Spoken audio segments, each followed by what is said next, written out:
Bonjour à toutes et à tous, bienvenue dans Génération Scanner. Il est 20h30 et comme tous les mois, on parle ici pendant 1 heure d'un thème. Cette émission vous est présentée par Scanner, une association qui va chercher la parole des jeunes dans toute la fédération Wallonie-Bruxelles. Et le thème du mois, c'est la nourriture. C'est parti.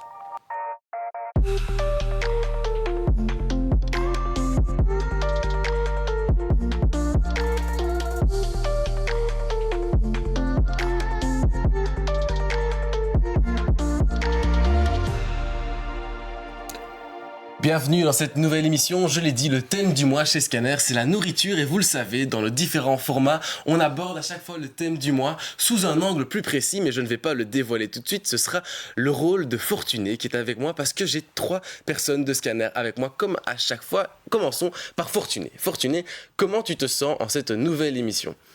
Ouais, je me sens très bien. Je retrouve ma place de chroniqueur. Et on retrouve notre animateur préféré, Robin, ici présent. Ne me dis pas ça, Fortuné. C'est vrai que pendant 2 émissions, ça a été toi qui as eu la chance d'être animateur. Et en plus, tu as pu interviewer une toute petite personne, si je me rappelle bien. Ouais, je pense que c'est la reine Mathilde, quoi. Ah oui, c'est vrai, Sa Majesté la reine Mathilde. Voilà, il a eu l'occasion d'interviewer cette grande personne. Une autre personne qui a eu l'occasion de le faire, c'était Roman. Roman, comment tu te sens ? Ça va bien, ça fait quelques fois que je fais l'émission, donc maintenant je commence un peu à déstresser, donc tout va bien. Trop bien, écoute, tu as eu la reine sur le plateau, maintenant t'as Robin, c'est génial, c'est pas mal aussi, c'est quand même pas mal. Et on a une toute nouvelle, c'est la toute première fois qu'elle vient ici en plateau chez Vedia, alors on l'a déjà eu à la radio, mais c'est la première fois en TV, comment tu te sens, toi ? Moi je me sens bien entourée et j'ai hâte qu'on commence l'émission. C'est vrai que t'es bien entourée sur le plateau mais aussi derrière les caméras, faut le dire qu'on a quand même une très chouette équipe chez Vedia qui nous accompagne, donc on les remercie, ceux qui nous regardent. Alors aujourd'hui on va parler de la nourriture, je l'ai dit, mais pour ça c'est Fortuné qui va un petit peu plus préciser l'angle. Fortuné, c'est l'heure du chiffre.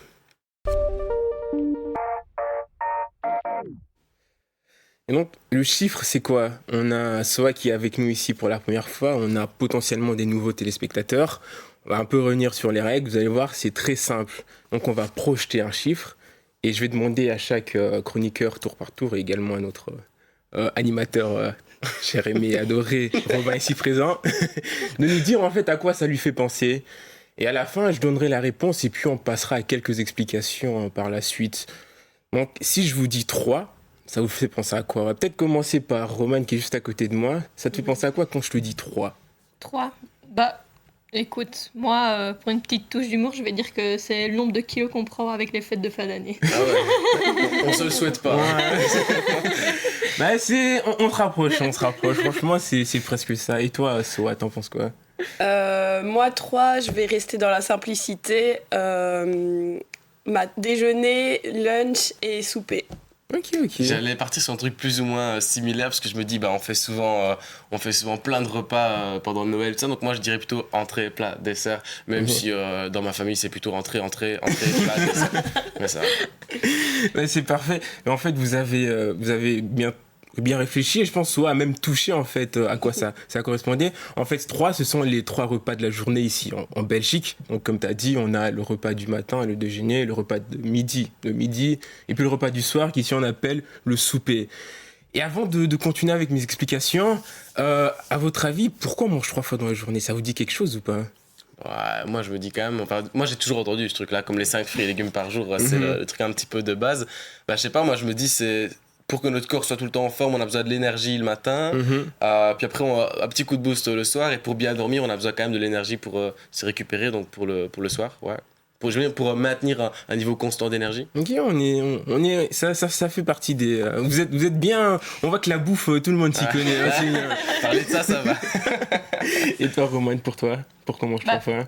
J'avoue que j'aurais un peu donné la même raison que Robin. J'aurais dit aussi que c'était le matin, quand tu t'éveilles, pour bien t'éveiller, il faut manger un petit peu. Puis à midi, tu as fait l'effort toute la matinée, donc il faut un boost d'énergie. Et le soir, tu as bien travaillé toute la journée. Et pour te récompenser, tu manges un bon petit souper. On va finir avec Soa. Pour toi, c'est quoi la raison ? Moi je dirais que c'est les besoins de l'organisme et qu'on mange quand on a faim. Ok, c'est bien, c'est pas grave. Mais attends, on ferait peut-être un petit tour en vrai. Parce que on dit là 3 fois par jour et tout, mais vous, est-ce que vous avez mangé à midi déjà ? Parce que je vous ai pas posé la question juste avant, on sait qu'on parle de nourriture et tout ça, mais est-ce que vous avez mangé le matin et le midi, vous deux, Fortuné ? Euh... Ah, la question qui fâche. Hein. Je pose la question exprès parce que je sais qu'en off, ici, il n'y a personne qui a mangé. Donc on est là en tant Si, qu'expert. j'ai mangé un petit encas à midi. Ah, un petit encas quand même. Ça va. Vous non plus? Personne d'autre? Non. Moi, je me suis arrêtée au déjeuner.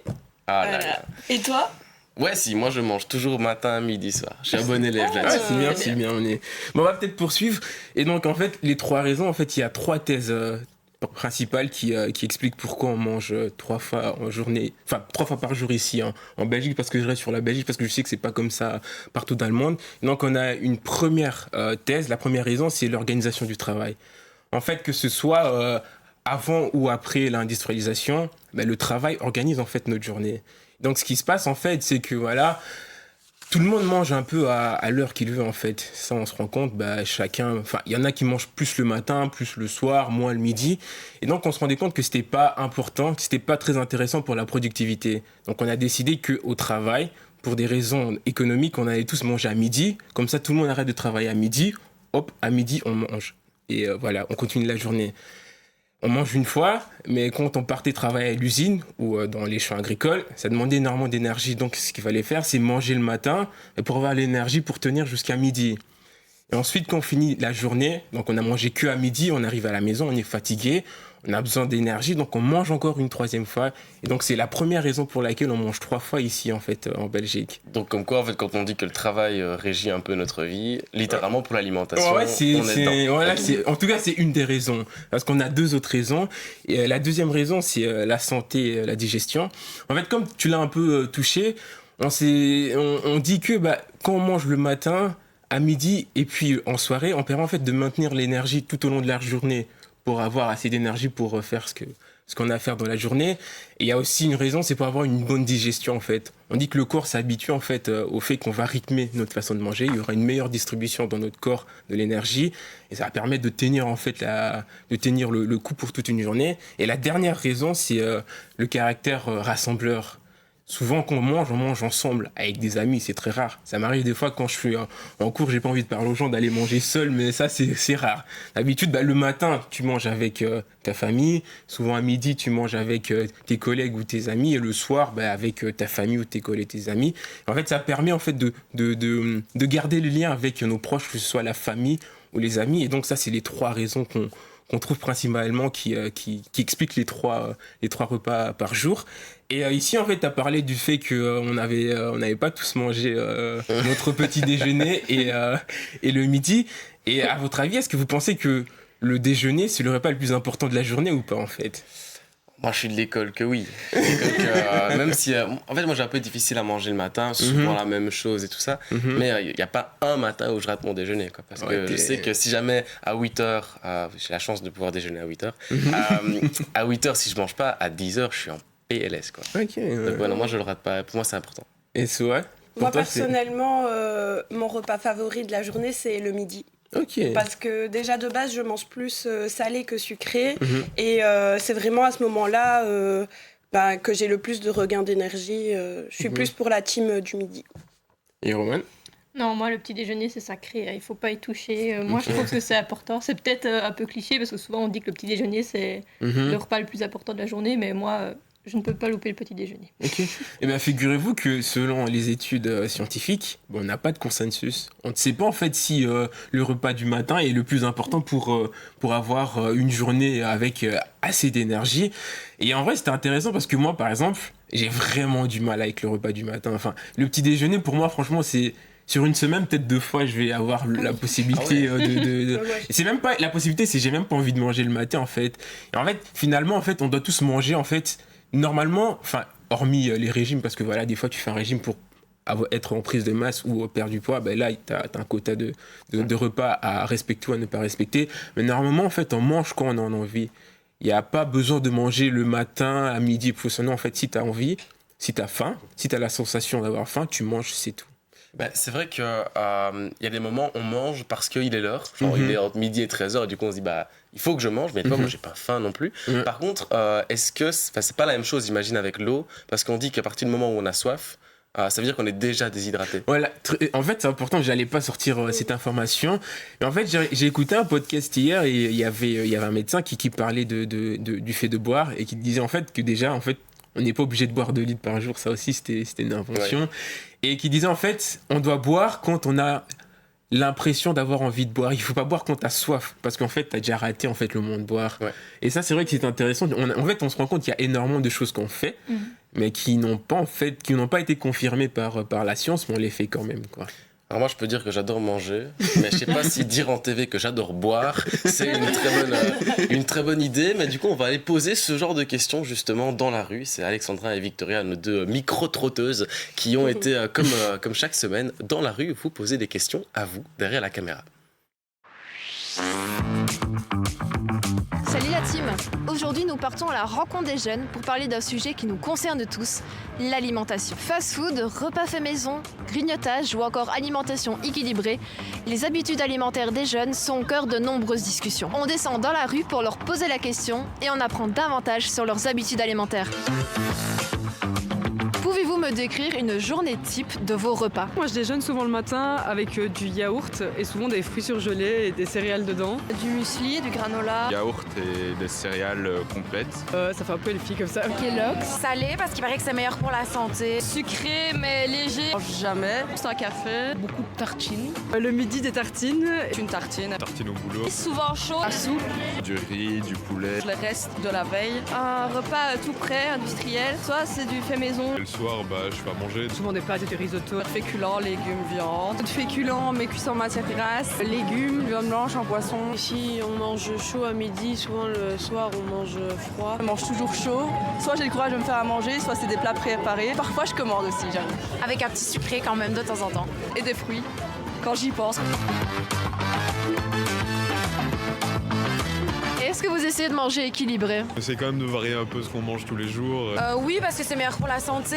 Oui, beaucoup. On fait comme on peut. Des fois oui, des fois non. J'essaye au mieux. Pas du tout. On essaye de manger un peu plus végé, ouais. Pas trop de viande. Pas de plat tout préparé. Je fais quand même du sport, donc j'essaye d'avoir l'énergie pour faire ce sport. Je fais beaucoup de sport, du coup j'essaie de faire attention à mon alimentation. Avant je calculais pas mal mes calories, j'essaie de me faire un peu plus plaisir. Soit la flemme, soit le pas le temps fait que je prends des choses toutes prêtes. Le vendredi on commande parfois un peu. Moi je mange même des crasses, mais je ne grignote pas entre les repas, c'est déjà ça. Vous avez des habitudes alimentaires, Père Noël? Et dernière question, quels sont vos plats préférés? Ah, ça c'est dur. Tout ce qui est italien. Les pâtes, sous toutes les formes. Les pâtes gratinées. Et lasagne j'aime bien. Et les pâtes aussi. C'est lasagne. Ouais, pareil, mais lasagne. Sushi. Tout ce qui est fondue chinoise, barbecue coréen.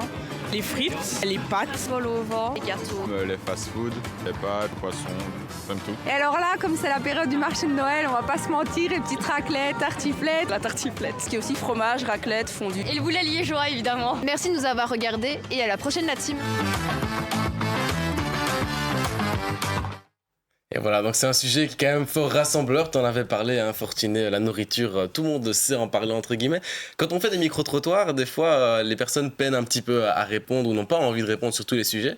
Mais quand il s'agit de l'alimentation, là par contre, il y a des personnes pour répondre au micro. Et justement, Fortuné, après ta séquence sur les chiffres et ici le micro-trottoir, je pense que vous l'avez compris, l'angle de la nourriture ce mois-ci, en TV, c'est l'alimentation chez les jeunes. Alors chez les jeunes, pourquoi? Parce que chez Scanner, on est une assoce qui va toujours chercher les jeunes de 12 à 30 ans plus ou moins, pour ceux qui sont jeunes mais plus pour très longtemps.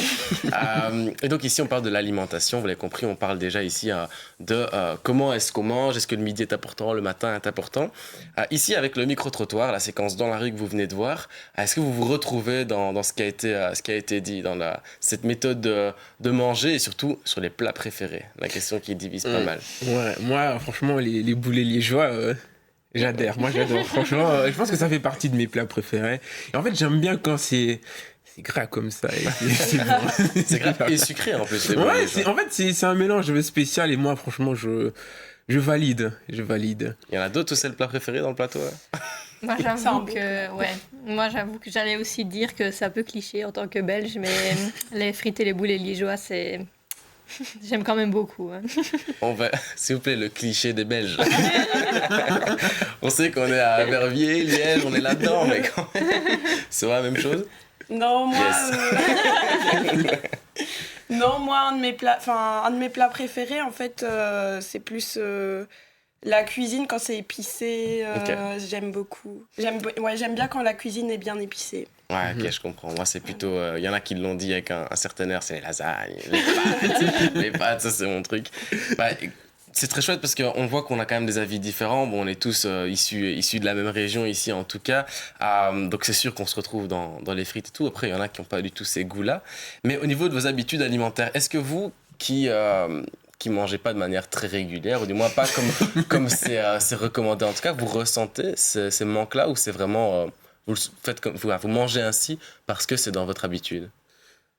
Moi, c'est vraiment, enfin, comme je l'ai dit tantôt, c'est vraiment le travail en fait. C'est vraiment ce que je vais faire dans ma journée qui va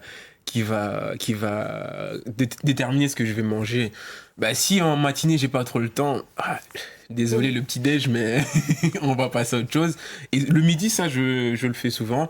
Et le dîner aussi. Ça, c'est vraiment les deux choses que je mange. Et sinon, franchement...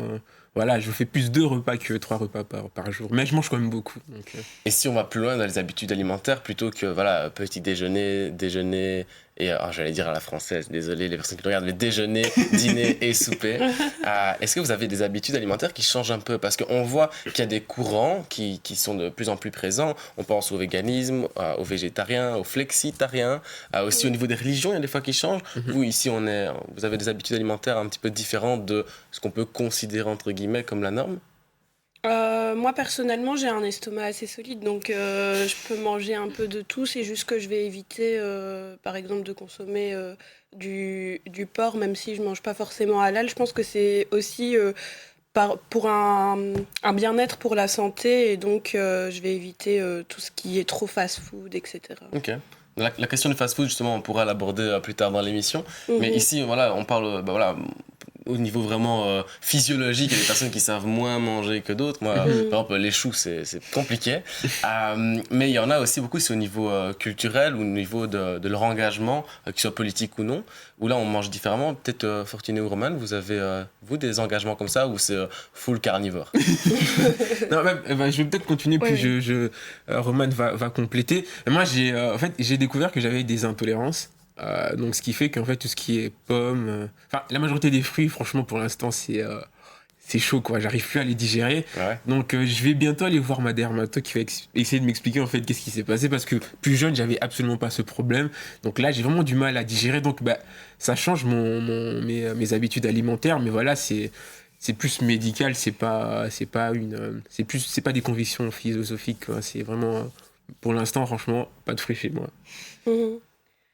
Moi, personnellement, je mange un peu de tout, mais c'est vrai que la viande et le poisson... le poisson, j'aime pas du tout. Tout ce qui est plutôt de la mer, c'est pas vraiment mon truc.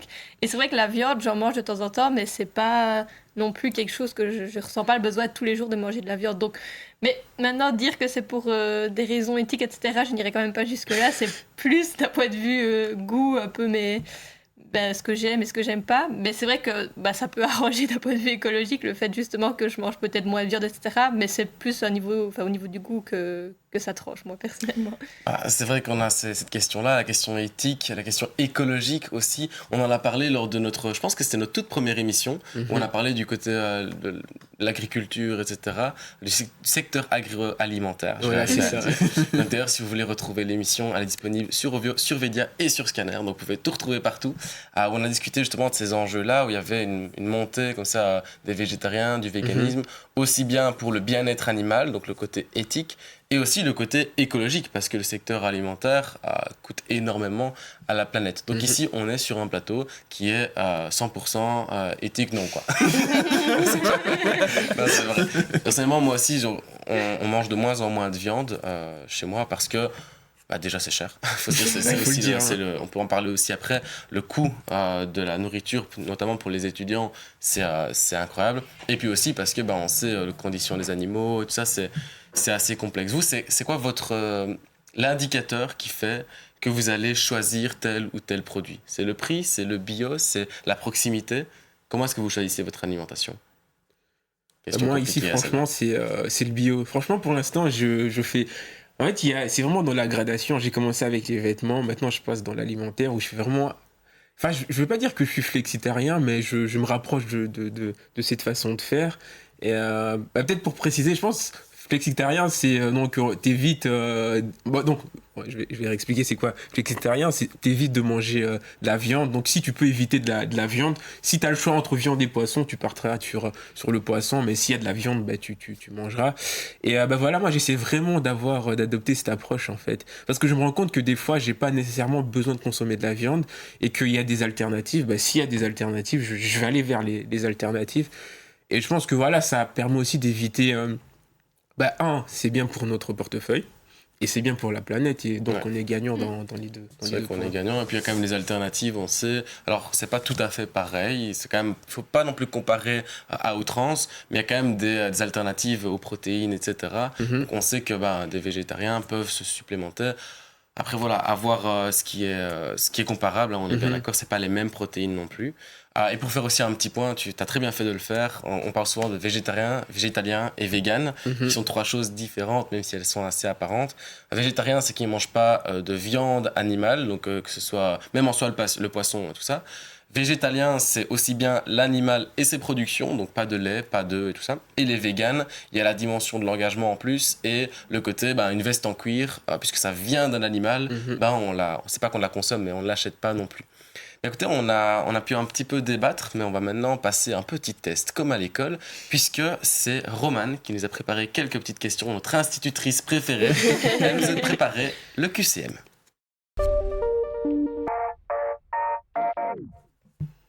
Donc pour ceux qui suivent l'émission depuis un petit temps, c'est vrai que je suis un peu habituée avec cette séquence, mais je vais quand même la réexpliquer pour ceux qui n'a peut-être pas eu l'occasion de la voir et pour les autres téléspectateurs. Mais donc je vais vous poser des questions et vous donner 3 possibilités de réponse par question, et vous allez un peu devoir deviner quelle est la bonne réponse, et après on pourra un peu débattre justement et voir ce qu'on pense de cette réponse. C'est parti. Donc pour commencer, pour un peu continuer justement avec cet aspect un peu végétarien, etc., selon une étude d'Ivox, à votre avis, quel est le pourcentage de jeunes de moins de 35 ans qui consomment quotidiennement de la viande et du poisson ? Quotidiennement ? Quotidiennement. Okay. Donc on a soit 58%, soit 70% ou 85%. Par exemple, Fortuné, tu as une idée ? Moi, je partirais sur 70%. Je me dis, vu qu'il y a le poisson ici, donc quotidiennement, c'est tous les jours, quoi. Ouais. Donc lundi, mardi, mercredi. Et je me dis, en vrai, dans les pâtes, souvent, il y a toujours des trucs qui... soit de la viande, soit du poisson. Donc je me dis, 70%. C'est vrai qu'en soi, on peut considérer, genre, dans une bolognaise, il y a de la viande. Ouais. Même si t'as pas un gros steak comme ça. Alors moi, je dirais 70% aussi, parce que pour moi, le 58, t'as voulu nous induire en erreur. Genre, c'est une fausse donnée, c'est un chiffre qui est pas rond. Le 85 aussi. Hein, moi, 70, je vise au milieu. Ça, t'es d'accord ? Moi, je pense qu'avec l'augmentation des régimes dont on vient de parler, donc vegan, végétarien, végétalien, plus le coût aussi des productions, je dirais 58%. Ça, tu avais raison. C'était bien 58%. Et donc, on peut observer justement que les Belges, ils consomment de moins en moins de viande et de poisson quotidiennement. Et pour vous donner quelques autres pourcentages, donc on voit qu'au niveau des végétariens et végétaliens, on est à 8%. Donc ça pourrait paraître peu, mais il y a encore 2 ans, c'était 5%, donc on voit quand même que c'est en augmentation constante. Et flexitarien, comme Fortuné, justement, tu avais expliqué, donc consommer moins de viande, essayer d'avoir au moins une fois par semaine, on va dire, plutôt un aspect végétarien, une alimentation végétarienne, c'est 28%. Et donc c'est également en augmentation par rapport aux années précédentes. Et on voit aussi, un fait intéressant, que c'est surtout les femmes et les jeunes qui vont être... qui vont moins consommer de la viande. Ouais. Et du coup, je voulais avoir un peu votre avis. Est-ce que vous, ça vous étonne ?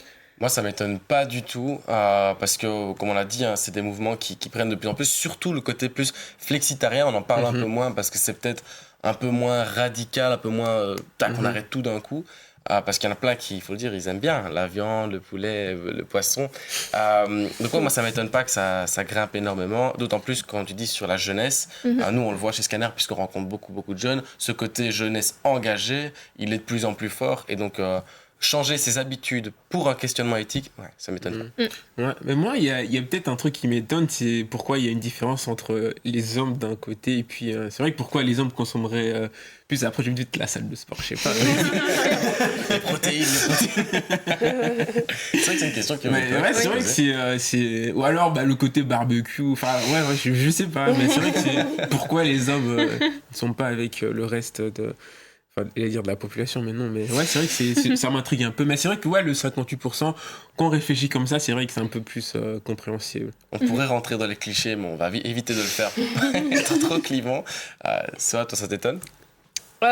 Mais du coup, comme j'avais dit, avec l'augmentation des régimes et comme Robin l'a souligné, du côté éthique, je pense que c'est un chiffre qui est normal, même si c'est vrai qu'avec toutes les pubs alimentaires en général, ils ont plus tendance à privilégier les régimes carnivores que les régimes végétariens. On voit plus de pubs à la télé.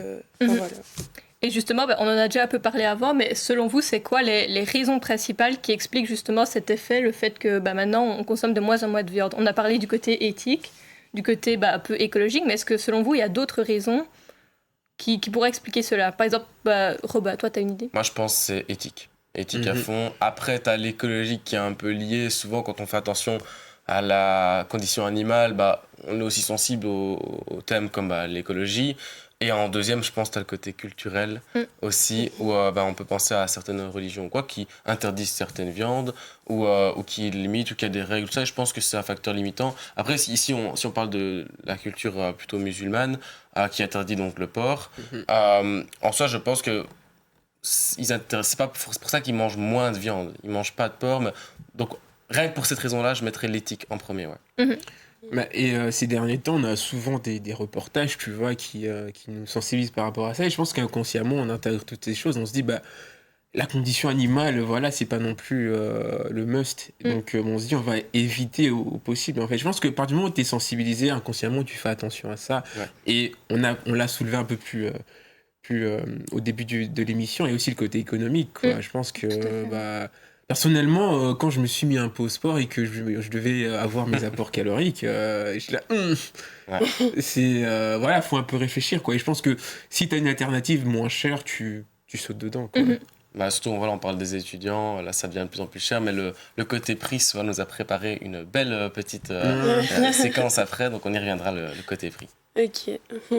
Je pense qu'on va passer du coup à une autre question, et c'est un peu paradoxal justement la deuxième question, parce que ça va être quel est le pourcentage d'adolescents qui ne mangeraient quotidiennement ni fruits ni légumes d'après le rapport de l'OMS en 2024. Donc on a soit 30% de jeunes, soit 50% de jeunes, soit 70% de jeunes qui ne mangeraient ni fruits ni légumes. J'ai tellement peur de la réponse. Vas-y, t'as une idée, tu veux commencer? 30, 50, 70? Ouais, c'est ça. J'espère que c'est 30. J'espère. Mais il y en a beaucoup, j'en connais. On va voir. Ça, tu dirais quoi? J'espère aussi que c'est 30, mais je dirais 70. 70. Waouh. Il n'y a plus d'espoir. Elle a visé bas tantôt, là. Non, c'est bien. Non, moi, je dirais 50%, et je vais me baser sur mon expérience qui ne vaut absolument rien. Je me rappelle souvent quand on mangeait à midi à l'école et tout ça, donc quand on était ado, il n'y avait pas tant que ça de monde qui sortait des fruits et légumes. Franchement, c'était souvent ce qu'on appelle des gougouilles, quoi, qu'on mangeait. Donc, moi, j'irais plus sur 50%. En espérant que ce soit pas 70%, parce que ça, c'est trop. Alors non, heureusement, ce n'était pas 70%, mais c'est quand même bien 50%. Donc, c'est un peu paradoxal, parce qu'on voit que la nourriture végétarienne, le régime végétarien augmente, mais paradoxalement, les jeunes, ils mangent de moins en moins de fruits. Ils mangent quoi? Du blé. Ils mangent de la paille. Et on voit qu'en plus, cette habitude qu'on voit, elle est en augmentation chez les garçons, donc ils sont 56% à ne pas manger de fruits ni de légumes, alors que les filles, c'est 51%, donc c'est pas un gros écart, mais on voit qu'en fonction du sexe, ça dépend un peu. Et on voit malheureusement que c'est aussi en augmentation, vu que, par exemple, en 1998, on était à 40% de jeunes, et donc là, maintenant, on voit qu'on n'arrête pas d'augmenter. Et justement, est-ce que, je voulais un peu voir avec vous, on en a déjà un tout petit peu parlé, mais est-ce que vous consommez beaucoup de fruits et légumes? Est-ce que vous faites partie des 50% ou pas? Robin, oui? Ouais, moi ça me choque quand tu me dis que 50% n'en mangent pas. Je trouve que c'est incroyable. Ouais, au moins un fruit par jour et le légume le soir. Ça, c'est sûr. Moi, de toute façon, mes repas sont... S'il n'y a pas de légumes, pour moi, c'est pas un repas. Ouais. Donc là, pour moi, c'est une catastrophe que j'ai du mal à digérer les fruits, mais... Quelle bonne blague. Tu as du mal à digérer. Et donc, voilà, non, pour moi, franchement, ça me... Moi, ne pas manger de légumes, pour moi, c'est inconcevable. Je pense que ça vient beaucoup de la de l'éducation. En fait, c'est si on t'a pas habitué à en manger, bah après le goût te paraît étrange. C'est comme quand tu goûtes quelque chose de nouveau. Bah, t'es pas tellement... C'est juste que t'es pas habitué, donc t'aimes pas en fait au final. Mais je pense que personne n'est allergique à tous les fruits et légumes. C'est pas possible, je crois. Bah justement, pour rebondir un peu à ce que tu as dit, pour un peu énumérer les obstacles principaux qu'on donne justement à cette non-consommation de fruits et de légumes, on dit principalement que c'est le goût qui est un des obstacles, également le prix. Et finalement, on dit qu'il y a des compétences culinaires qui sont insuffisantes, donc il n'y a pas assez de recettes, etc. Est-ce que vous, par exemple, au niveau des recettes, vous trouvez aussi que c'est un problème ou pas? Par exemple, Soa, je sais que toi, tu aimes bien cuisiner. Est-ce que tu trouves qu'il n'y a pas assez de recettes et que c'est pour ça aussi qu'on a cette consommation très faible? Moi, je trouve que actuellement, on a beaucoup de ressources, que ce soit dans notre entourage, sur les réseaux. Il y a aussi des livres de recettes, etc. Donc, pour pouvoir cuisiner, on a vraiment beaucoup de ressources. Maintenant, je pense que c'est plus une question de temps et d'organisation, parce que tous les jours, en fait, on doit savoir planifier ce qu'on va manger, etc. Et parfois, quand on peut avoir des plannings fort chargé, se poser pour se dire ok, aujourd'hui je vais manger ça, soit il faut avoir préparé 2-3 jours avant et tu organises un planning de repas, mais sur l'instant T parfois tu peux facilement te perdre, mais par contre je trouve qu'on a énormément de ressources autour de soi pour pouvoir cuisiner et il faut aussi avoir la volonté de pouvoir augmenter ses compétences. Moi je suis complètement d'accord avec toi. Parce que je pense qu'on a énormément de ressources. Sur qui n'a jamais vu recettes faciles sur TikTok? T'en as énormément. Et puis, désolé, mais cuisiner une pomme, bah ça déjà.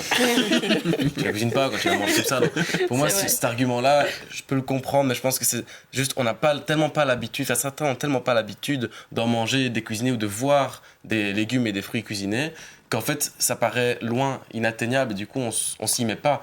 Alors qu'en vrai, entre préparer des carottes et préparer une bolognaise, il y a des carottes dedans, bref, c'est plus facile de cuisiner une carotte, tu vois, donc je pense que c'est une question d'habitude. Eh ben, je vais en profiter pour poser la dernière question, pour faire justement la transition, parce qu'on parlait de recettes, qu'il y avait beaucoup de recettes qui existaient, etc. Et donc, on va parler un peu justement des téléphones, etc. Et donc, ma dernière question, c'est quel pourcentage de jeunes Français de 18 à 24 ans utilisent son téléphone au moment des repas, selon une étude menée en 2020 par OpinionWay pour Président? Est-ce qu'à votre avis, c'est plutôt 35%, non. 55% ou 75%? Je pense qu'on va tous dire à l'unisson 75%. Je suis fortuné. Ça aussi 55, allez. 55. T'es optimiste. Non, t'es un peu trop optimiste. Effectivement, c'était 75%. Et on voit que c'est 75% pour les 18-24 ans. Et heureusement, avec l'âge, ça diminue légèrement. Parce qu'on voit que les 25-34 ans, ça reste quand même 70%. Mais est-ce que mais dans 5 ans, les 24 ans, ils ont 30 ans. Hein. Et donc, ça vous étonne? Est-ce que vous connaissez beaucoup de personnes qui font justement cette pratique? Aïe, Robin. Vas-y. Non, Robin. Martine a fait le même geste, oui. Moi aussi. Ça devient, malheureusement, vraiment malheureusement, ça devient un réflexe. Tu manges, tu es tout seul. Ouais. Par contre, ceux qui mangent, genre, avec leur famille, avec leur téléphone, non. je vous jure. C'est vrai que c'est souvent quand t'es seul. Ouais. Sur le temps de midi, moi par exemple, mes vidéos YouTube préférées, je regarde ça pendant le repas. Ouais. Genre je mange et je regarde la vidéo qui est sortie hier ou ce matin. Et ouais, c'est pas bien, mais voilà. Écoutez, on t'a parlé ici de son téléphone, etc., de regarder des vidéos. Nous aussi, on va en regarder une parce qu'on va revenir avec Alexandra et Victoria. On a parlé de fruits, de légumes, d'habitudes alimentaires et maintenant on va tout casser en arrivant sur les fast-foods. Alexandra et Victoria, qu'est-ce qu'ils en pensent, les jeunes, des fast-foods? Est-ce que vous pensez que les fast-foods sont problématiques? On en consomme trop. Donc pour la santé, c'est quand même assez moyen. C'est des prix un peu abordables pour les gens des classes qui n'ont pas forcément les moyens. Et du coup, c'est attrayant, mais du coup, c'est pas très équilibré derrière. Je suis pas forcément d'accord. Le prix au poids de la nourriture de fast-food est justement assez exorbitant. Si on le mange avec modération, non. Mais le problème, c'est qu'il nous pousse à consommer toujours plus. Donc oui. Non, parce que c'est très bon. Ouais, c'est trop bon. Les jeunes consomment de plus en plus ça sur le temps de midi. Les parents donnent 6 balles pour aller manger quelque chose et au final ça se finit dans un fast-food d'une multinationale. C'est pas problématique tant qu'on en mange un petit peu. Je pense qu'il faut savoir trouver l'équilibre et s'enfermer dans une routine trop stricte, c'est ça qui est mauvais. Ça peut toujours être pratique une fois de temps en temps, mais ça doit pas devenir une habitude. Moi c'est comme tout dans l'excès n'est pas bon. La clé tout c'est l'équilibre. La clé de tout, c'est l'équilibre. Si on parle des fast-foods, je pense... Enfin, mon avis, personnellement, il n'y a pas d'équilibre dans les fast-foods. Personnellement. Mais vous, c'est vos avis qui m'intéressent. Les fast-foods, beaucoup, peu, jamais? Une fois par mois. Une fois par mois. Pas Tu les plus. notes? Ouais, Vraiment? Ouais, en octobre, j'en ai mangé 2 sur le mois. Et donc, novembre et décembre, j'ai pas mangé de fast-food. C'est vraiment une fois par mois et voilà. Félicitations. Alors, Ouais. moi, j'ai pas cette discipline. Hein. J'avoue que les fast-food, quand on n'a pas le temps, quand on a envie d'un truc chaud et que c'est midi, etc., c'est vrai que je me laisse un peu plus tenter. Bon, pas non plus toutes les semaines, faut pas non plus abuser, mais c'est vrai que de temps en temps, pour question rapidité, question c'est pas trop cher, moi, j'ai quand même tendance à y aller parfois. Bah justement, qu'est-ce qui te pousse à y aller là? Tu vas dire que c'est pas trop cher. Tu as vraiment l'impression que c'est pas trop cher? En tout cas, j'ai l'impression que si on regarde d'un point de vue prix et d'un point de vue rapidité, c'est le plus efficace. Mais c'est vrai que c'est pas une bonne raison d'aller. Mais parfois, quand j'ai pas le temps, quand j'ai quelque chose l'après-midi, il faut que je me dépêche et je me dis, ah bah ça va, je vais pas dépenser trop d'argent et ça va aller très très vite. Donc je vais vite manger ça. Et puis vu que c'est chaud et que avec les additifs, etc., c'est toujours quand même plaisant, même si je sais que c'est pas très très bon pour la santé. Eh ben justement, tu dis que pour toi c'est pas très cher. On va faire le test et on a fait le test parce que à ma droite il y a Soa qui c'est la première fois que tu es dans cette émission et c'est aussi la première fois qu'on va faire cette séquence, la séquence du versus. Donc Soa, toi tu as comparé 2 choses qui peuvent être équivalentes du moins dans la tête des gens, le fait maison et le fast-food. Oui, effectivement. Du coup, moi, je suis partie sur un budget de 5 €. Et avec 5 €, j'ai regardé à quoi j'aurais droit si je partais en fast-food ou au supermarché. Au fast-food, je suis partie et pour 5 € et j'ai reçu un burger avec une frite et un soda, donc un menu complet. Et pour le supermarché, là, du coup, il faut savoir que c'est un peu plus cher, mais c'est parce qu'on investit aussi sur le temps, vu qu'en général, ce sont des aliments que on peut consommer sur plusieurs jours. Et donc... Et ça, tu les as qualifiés, enfin tu les as comparés comment? Donc le fait maison et le fast-food. Oui, du coup à partir du budget et sur différents critères, donc les risques de la santé, le goût, le temps de préparation, la quantité du repas et la qualité des kilocalories. Ok, tu saurais nous en dire plus, par exemple sur les risques de santé? Oui, donc pour les risques de santé au niveau des fast-foods, donc tout dépend évidemment de la fréquence et du mode de vie qu'on emploie, mais en général, les personnes qui consomment des fast-foods sont plus susceptibles de développer des risques de diabète, d'obésité, vu qu'ils consomment plus des aliments cancérigènes. Ok. Et aussi à cause de la cuisson à haute température et notamment de la conservation des produits. Des problèmes qu'on n'a pas dans le fait maison alors. Exactement, parce que dans le fait maison, on a davantage de contrôle sur le mode de préparation, donc la cuisson et même la conservation. On a plus une qualité hygiénique aussi en général, et donc ça permet d'éviter au niveau du processus de plusieurs risques de maladies. Et puis c'est en général des aliments plus sains. Donc En général. Ouais.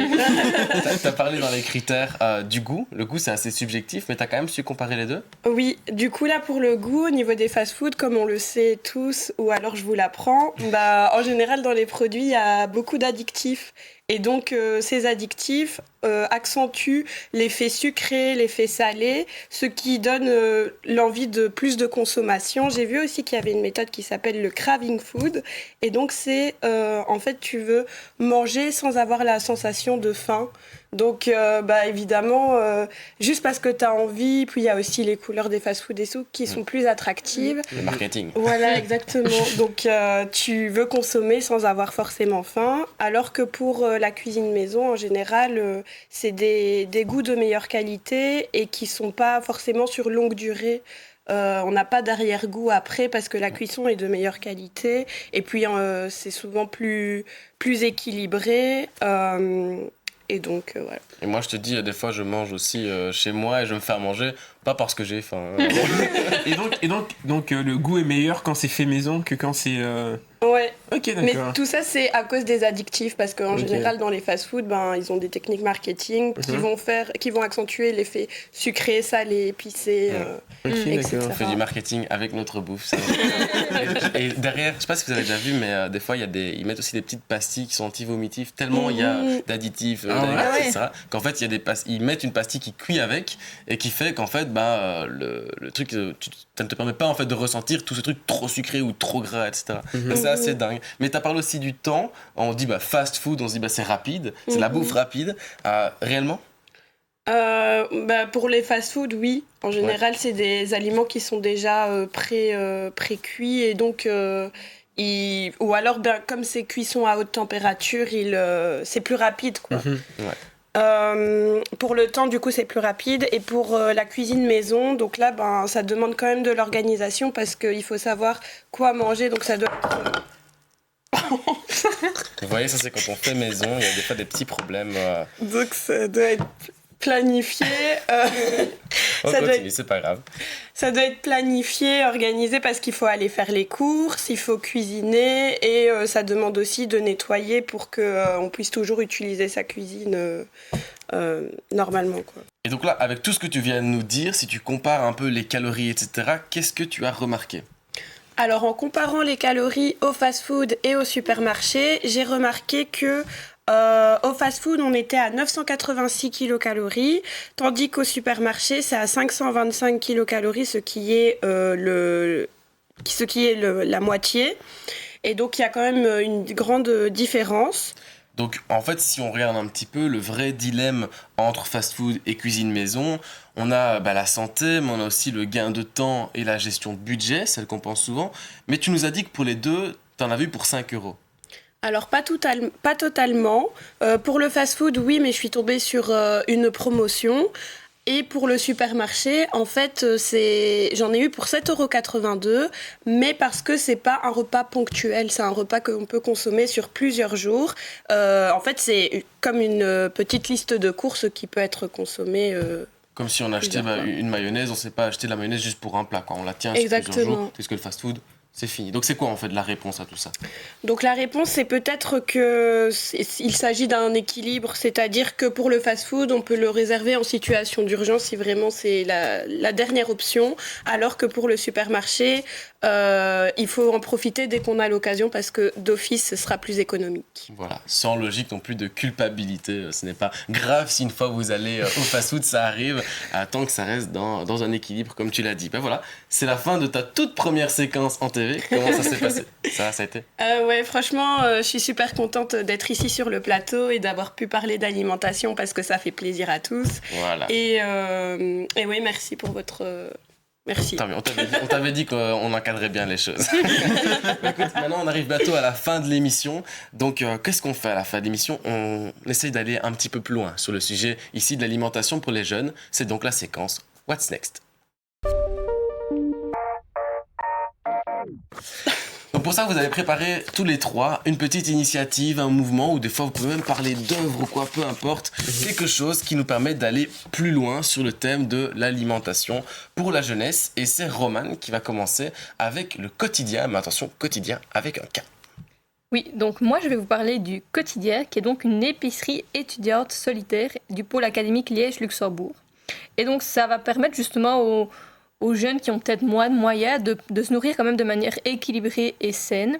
Et donc c'est une épicerie qui se trouve à Liège, exactement à rue des Clarisses 28.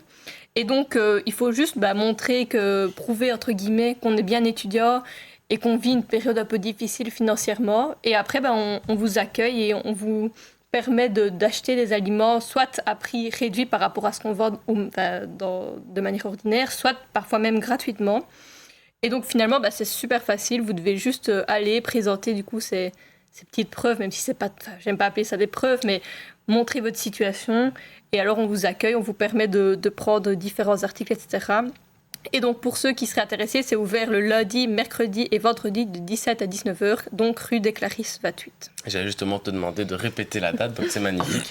Un super, très belle initiative, donc n'hésitez pas, s'il y a des jeunes qui nous regardent, à vous rendre rue des Clarisses 28 à Liège pour pouvoir avoir de quoi manger plus facilement dans ces situations où on sait qu'il n'est pas toujours simple lorsqu'on est étudiant. Une autre façon de pouvoir manger peut-être moins cher, soit tu vas nous présenter une initiative un petit peu plus connue qui s'appelle Too Good To Go. Oui, du coup, pour ma part, le Too Good To Go, c'est une application qui permet d'acheter dans un supermarché ou un resto de notre choix. En fait, c'est une application du coup sur téléphone qui nous donne accès à un panier surprise alimentaire à petit prix. Les principaux objectifs de cette initiative, c'est de lutter contre le gaspillage alimentaire, favoriser le développement durable et économiser son budget. Et puis, quand vous recevez votre panier alimentaire, du coup, vous avez un cercle pour savoir si c'est à proximité ou si c'est plus loin.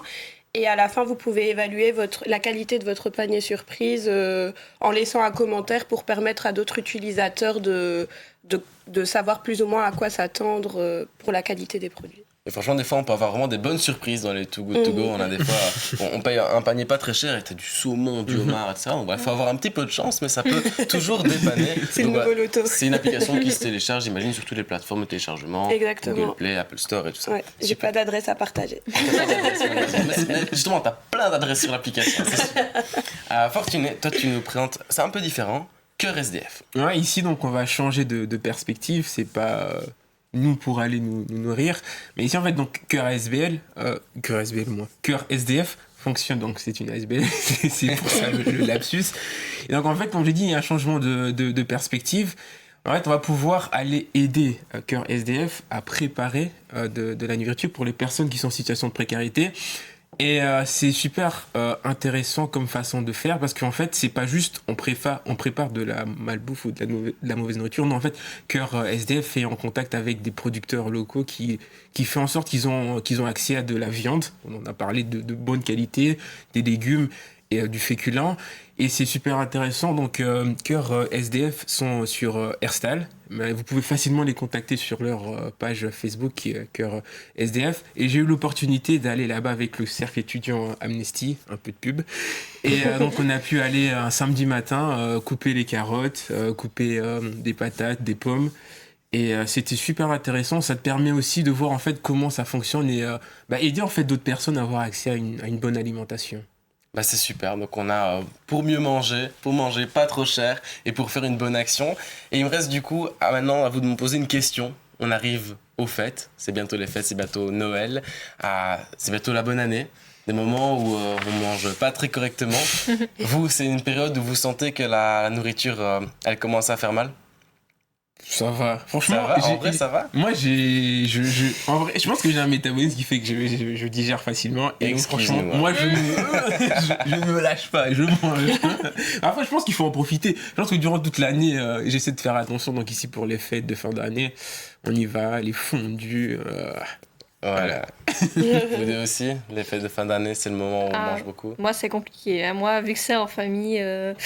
C'est beaucoup, toujours, ça prend beaucoup de temps sur une grande soirée. Puis bon, avec toutes les fêtes, on a les petits chocolats et tout ça qui arrive. Donc le mois de décembre, il ne faut pas faire régime, quoi. C'est compliqué. Les bonnes résolutions, c'est à partir de janvier, c'est ça. C'est pour ça. Et toi, Soa, la même chose?